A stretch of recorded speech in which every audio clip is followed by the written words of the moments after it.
India, land of mystery, wisdom, and spirituality. India is known to have produced many saints, sages, and holy men. These illumined beings glorify a spiritual past unequal in the history of mankind. Now there are rumors of another exceptional being living in India. His reputation is illustrious. Miracles formerly associated with Jesus Christ are an everyday part of his life. Millions in India and throughout the world consider him to be an avatar, that is, a divine incarnation. His name is Sri Sathya Sai Baba. He exhibits all the characteristics of a divine incarnation, those of omniscience, a consciousness aware of all events, omnipresence, being in all time and space, and omnipotence, being all-powerful. The prophecy of a world teacher or enlightened being who will lead all mankind into the path of love and truth can be found in the scriptural text of most of the world religions. Also, major prophets of the last few centuries concur in their predictions of a calamitous period toward the end of this century, followed by 1,000 years of peace. So it seems, the life and teachings of Sathya Sai Baba fulfill prophecies of many religious and spiritual viewpoints.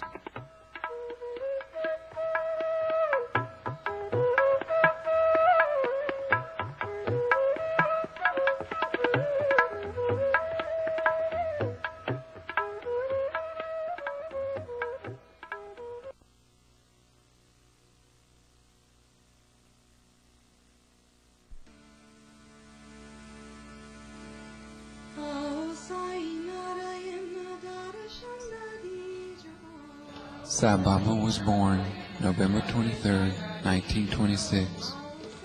Musical instruments played on their own accord. Also, a cobra was found under the newborn baby.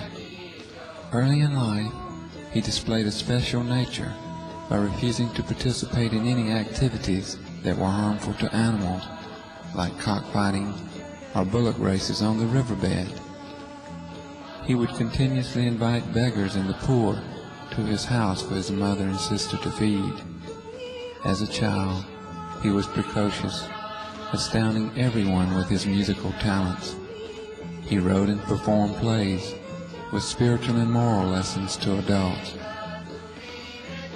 Young Sathya always had a group of followers whom he constantly amazed by giving them sweets from an empty bag or turning frogs into swallows that flew away. He also taught them devotional songs in praise of God. On October 20th, 1940, young Sathya suddenly announced, "I am no longer yours. I am Sai. I do not belong to you. My devotees are calling, and I have work to do." He started his mission in his 14th year and taught those devoted to him songs glorifying God. The early devotees were enchanted by an endless flow of miracles, like producing a person's favorite kind of fruit on a wish-fulfilling tree which overlooked Puttaparthi.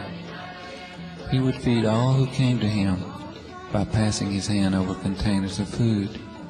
He would heal the sick and counsel those present on a spiritual way of life. He performed medical operations with surgical instruments that would suddenly appear as he needed them and vanish when he was through with the operation. He began appearing to devotees in faraway places in his physical body. On festival days, while participating in parades, vibhuti, which is sacred ash, would form on his forehead. Later, the ash would change colors. He would select flowers from garlands and scatter them. As they fell, they turned into medallions with different forms of God on them. His personality was irresistible, and his fame spread.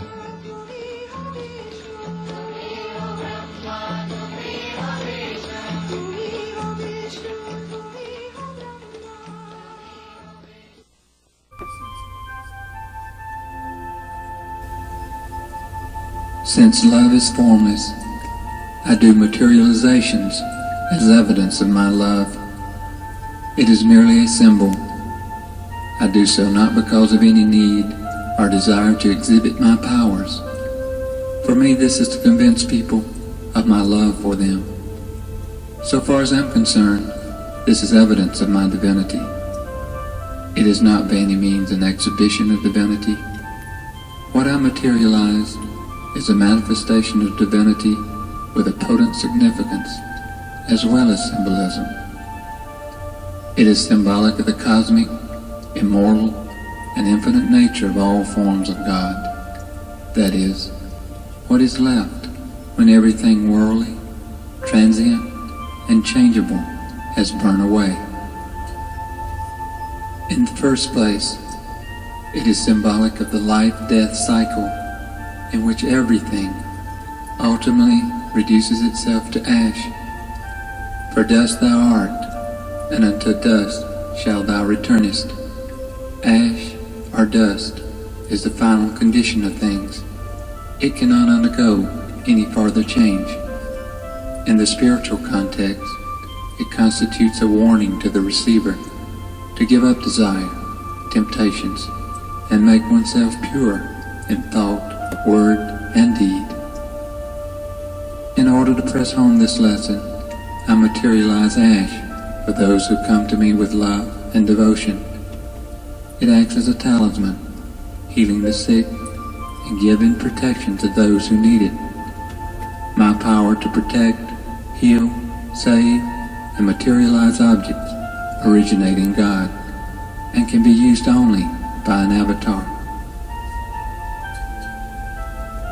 The conflict between persons who accept God and deny God, and those who declare that God can be found in this place, and those who affirm that God can be found nowhere, is never-ending.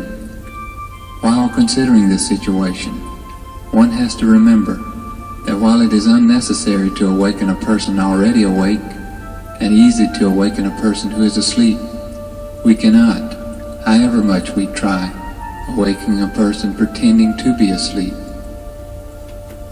The divine is now denoted by various words that are common currency in a limited human vocabulary.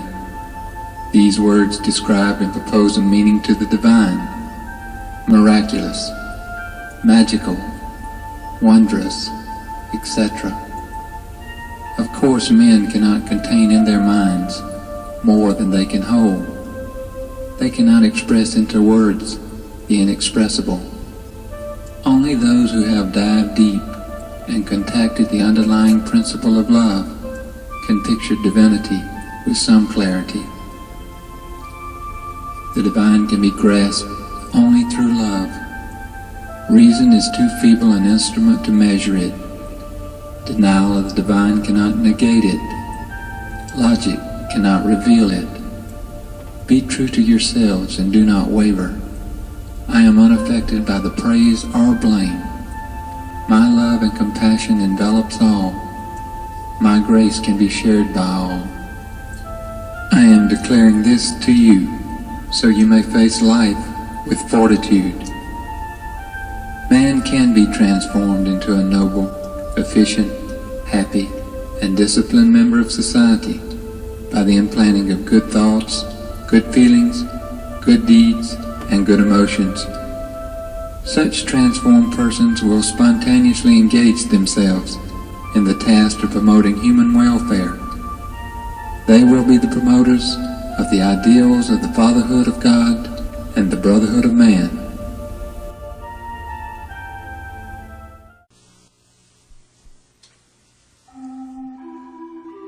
The followers of each religion call upon one God who is omnipresent and listens to their prayers, be they from any race or whatever language they speak.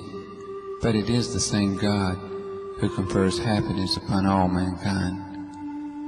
No religion has a separate God, showering grace only upon those who profess to abide by that faith. It is the destiny of man to journey from humanness to divinity, as he has already journeyed from animalness. In this pilgrimage, he is bound to encounter various obstacles and trials. In order to smooth his path and help him overcome those troubles, sages, seers, realized souls, divine personalities, and incarnation of God have appeared among men to illumine the path. They move among the afflicted, the seekers who have lost their way, and lead them into confidence and courage. Certain personalities are born and live out their days for this very purpose. Such guides, examples, leaders appear among all peoples and in all lands. They inspire faith in high ideals and teach as if their voice is the voice of God. Jesus set an example of peace, love, charity, and faith. Sai Baba uses his magnetic appeal to encourage all people to accept the simple truth, God is love. His teachings in life reflect the same aim, that of making people realize their closeness to God and instilling qualities of love and truth into their lives. By his actions, he instills faith, hope, and belief in God. He gives all who comes with open heart peace.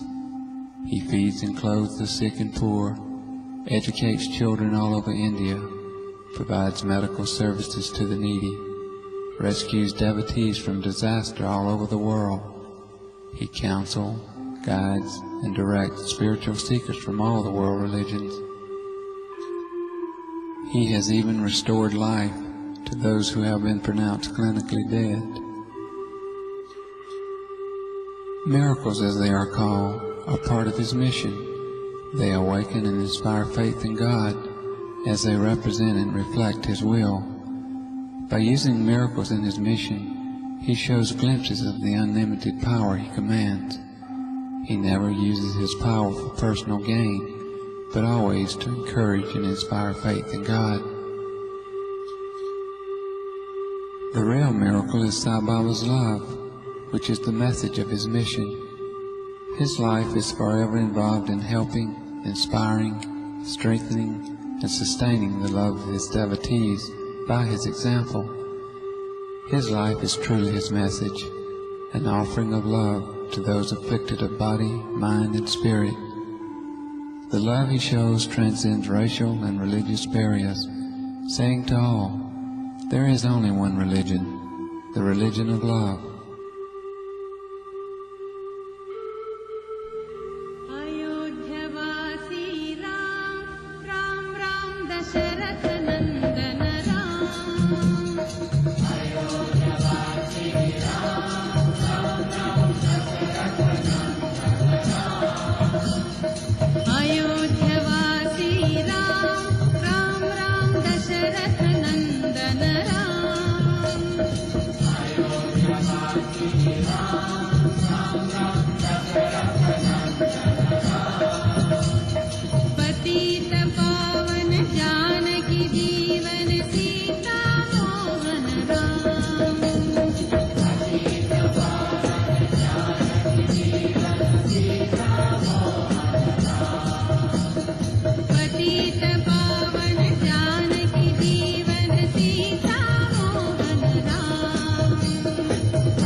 Whenever grief and anxiety overwhelms the world, the Lord will incarnate in human form to re-educate the human community into the path of peace.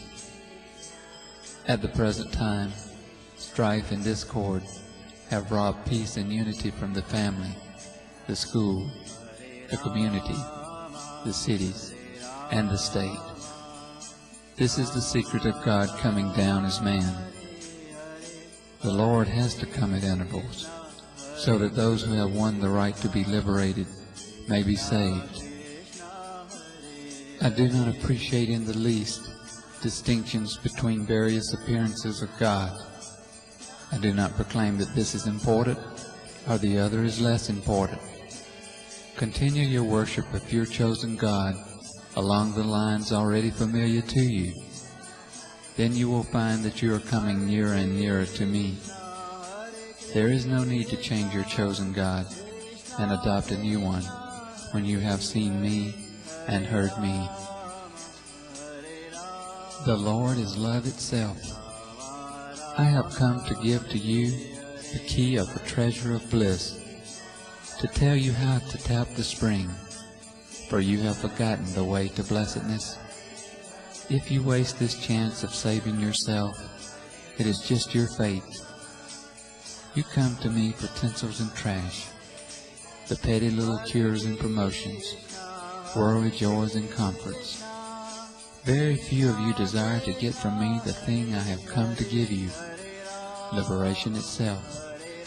And even among those few, those who stick to the path of spiritual discipline and who ultimately succeed, are a handful. I am always aware of the future, the past, as well as the present of every one of you, so I am not so moved by mercy. Since I know the past, the background, the reaction is different. It is your consequence of evil deliberately done in the previous birth, so I allow your suffering to continue, often modified by some little compensation. I do not cause either joy or grief. You are the designer of both these chains that bind you. I am always full of bliss. The Avatar takes the human form and behaves in a human way so that humanity can feel kinship with divinity. At the same time, he rises to godly heights so that mankind can also aspire to reach God. The realization of the indwelling God as the motivator of life is the task for which avatars come in human form. Today, evil is so widespread that humanity itself would be destroyed in a nuclear holocaust in the event of a world war. It is to prevent such a catastrophe that this avatar has come, to raise human consciousness above the existing syndrome of anger, hate, violence, and war. This can be achieved only by the re-establishment of the brotherhood of mankind. There are two ways in which an avatar can help people: an instant solution as against a long-term one. Any instant solution would go against the fundamental quality of nature itself, as well as the karmic law of cause and effect. Most people live in the material worlds of their desires and egos, which is governed by this law. They reap the fruits of their actions. This brings about their evolution or devolution. If the avatar intervenes to instantly solve their problems, it would stop all action, development, even evolution. This solution can be ruled out because it totally negates the natural laws. The other and more effective alternative presents a long-term solution, whereby the avatar leads the people themselves to a higher level of consciousness, to enable them to understand the truth of spiritual laws, so that they may turn toward righteousness and steadfastly work for better conditions. This would relate them back to nature and the law of causation. They would then transcend the cycle of cause and effect, in which today they are involved as victims, and thereby learn to control the natural forces to avert calamities. If I cure everything instantly, leaving people at their present level of consciousness, they would soon mess things up again and be at one another's throat, with the results of the same chaotic conditions developing in the world. So, if the Avatar brings these calamities to an immediate end, which I can and do when there is a great need, the whole drama of creation with the karmic law will collapse. Remember, these calamities occur not because of what God has made of man, but really because of what man has made of man. Therefore, man has to be remade, with his ego destroyed and replaced by a transcendent consciousness.